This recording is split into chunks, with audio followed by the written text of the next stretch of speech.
jaajëf sama gars yi alors man la Kader Gadji plus précisément ñu xamee ma ci Biram Diagne tey maa ngi teel a Dakar na neex.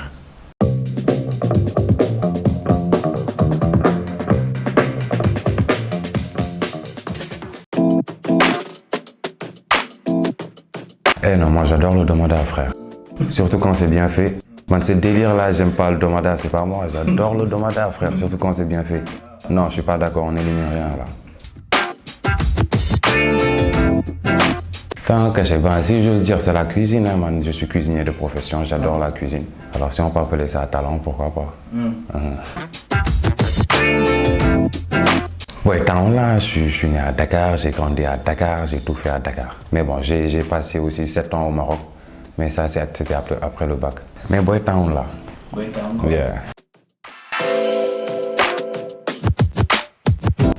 Bah écoute, c'est mon meilleur souvenir, ton boy, bi ma ñëkkee jot sama portable, mon premier portable. Ben xaw ma Alcatel genre yooyu noonu mooy clap yi, boucle clair. J'étais super fier de moi, super content et tout. Voilà, ça c'était quelque chose qui m'a vraiment marqué parce que j'étais le premier dans le quartier à avoir un portable. Du coup, je me la pétais quoi, tu vois.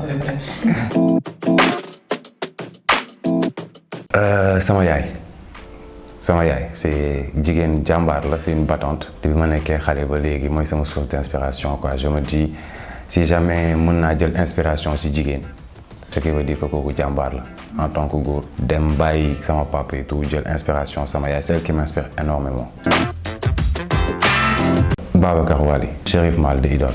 Man, c'est mon acteur, c'est le seul acteur au Sénégal qui peut me faire pleurer comme il peut me faire sourire quoi. Voilà, je m'inspire pas beaucoup, mais bon, c'est un acteur que je respecte énormément.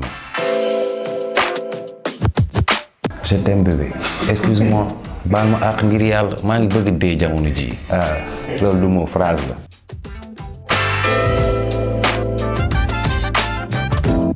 Ouais, moi quand j'ai tapé Jalika. Coup bi dal Amina sama doom. waaw jour boobu noonu Amina dafa jooy dëggantaan Njaay, Jalika dafa jooy tamit dëggantaan Njaay parce que je les ai tapés au vrai sens du terme. waaw mais en fait man c'est comme ça quand je joue j'essaie d'être le plus naturel possible quoi. Mooy soo ma nee mer dëggantaan Njaay laa lay jox, soo ma nee dóor dëggantaan Njaay laa lay jox. Voilà. Et bi ma gisee ne elle a commencé à pleurer et Amina aussi ma disturb quoi, waaye suuf tamit commencé di jooy, xam naa dama bëggoon kii. Ouais, ça m'a vraiment marqué cette scène-là parce que voilà, je suis très féministe dans ma tête. Bëgguma kuy toroxal jigéen, bëgguma kuy dóor jigéen. Et ce jour-là, on m'a forcé à le faire. Du coup, ouais, ça m'a vraiment marqué. Alors, je vais dire que j'ai 20% de Biram. Ouais, moi, franchise, oui. Genre, je suis très direct et très cru quand je parle. Ça, c'est Kader. De Biram dafa bëgg yaayam, dama bëgg sama yaay, c'est des points en commun que j'ai vu avec lui. C'est un papa poule. Malgré que c'est un con, il aime bien ses enfants. Voilà, ce qui veut dire que je suis pas encore père, mais je sais que on a ces points en commun quoi. Il est direct, il aime sa mère et il aime ses enfants quoi. C'est quelqu'un qui aime sa famille. Bàyyil Jalika, bàyyil Cheikh. Man en fait dañoo bëgg ma bàyyi série bi yëpp quoi. Ñoom d'après eux man voilà, je reçois trop de critiques venant de Jalika comme quoi waa du ma góor bu baax, du ma jëkkër ju baax, affaire yooyu noonu naa bàyyi Jalika. Et les gens ont tendance à oublier que je suis là pour raconter une histoire. Si mbedd da ngay gis kenn ku ñëw di ma xool ay xool yu bon affaire yooyu noonu. Des fois tu as des remarques vraiment déplacées, pas sur ton personnage mais sur ta personne à toi. Voilà, genre yooyu dama ciy dal très souvent. Comme tu remarques, j'aime marcher avec mes casques parce que j'adore la musique et j'adore marcher aussi. Loolu Kader la. Man su ma amee oto sax je préfère mettre la voiture et marcher. J'adore marcher, surtout quand j'ai de la musique. May dox ci mbedd bi jékki-jékki rek kenn xët ma gën. Je me suis retourné. Elle avait l'âge de ma mère. Nee na ma doom maa ngi jégalu sama loxo baa 10. waaye bàyyil Jali. Et vu qu'elle avait l'âge de ma mère. mënu woon def dara quoi, j'ai me retenir sama colère ne ko waa yaay dinaa ko bàyyi et tout, mais elle s'est vraiment excusée quoi parce que xam ne def ma xët.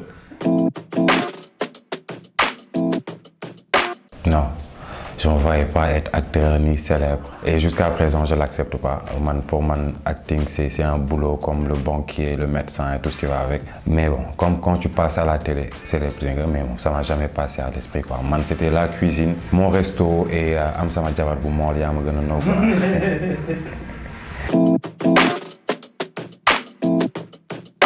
On va dire la confiance en soi. Qu'est-ce que ça m'a apporté? Moi, àdduna bi yëpp ma bëgg xam et ça c'est magnifique. Moi, nit ñi dañuy ñëw ku ma aborder ak sourire nga may aborder. Qu'est-ce que ça m'a apporté aussi? Du ma rang sama demee ci. Il y a quelques privilèges quand tu vas au resto et tout.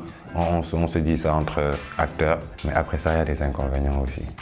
Il y a plus d'avantages que d'inconvénients si tu veux. Moi, chaque jour aventure la pour yow mais chaque jour soo génnee ci mbedd bi lu mu bon di nga xamante ak ñaar wala ñetti nit yoo xam ne ni ils peuvent t'apporter quelque chose dans ta vie. Voilà quoi, il y a beaucoup d'avantages dedans. Ah mais pourquoi on peut avoir Hollywood, on sait jamais. Hollywood, voilà, am benn jabar ju mool. Voilà, pourquoi on va voir à Hollywood et avoir ce resto que j'ai toujours rêvé d'avoir quoi. Inch'Allah.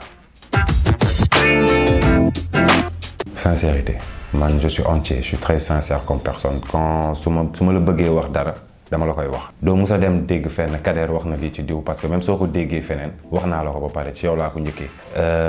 Valeur yi mooy gëm sa bopp bañ xaalis bu bon man xaalis bu bon j'aime pas.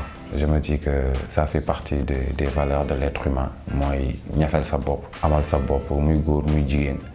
Je me dis qu'on est arrivé à un moment, surtout en Afrique, on doit vraiment se redresser. On a énormément de valeurs et il est temps qu'on en parle, quoi. Non, Biram, c'est vrai que je suis boy, je suis là. Jalika. Non, bàyyil Jalika quoi, parce que li nga koy def neexul. Wala soo bëggee tamit mën naa la jàppale mais doo rek raay da nga koy bàyyi.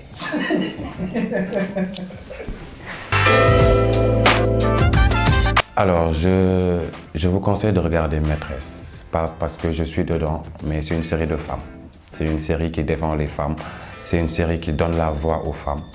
Et nous, les hommes dans la série, on est là juste pour compléter une histoire. Et au passage, faites un tour sur mon Instagram.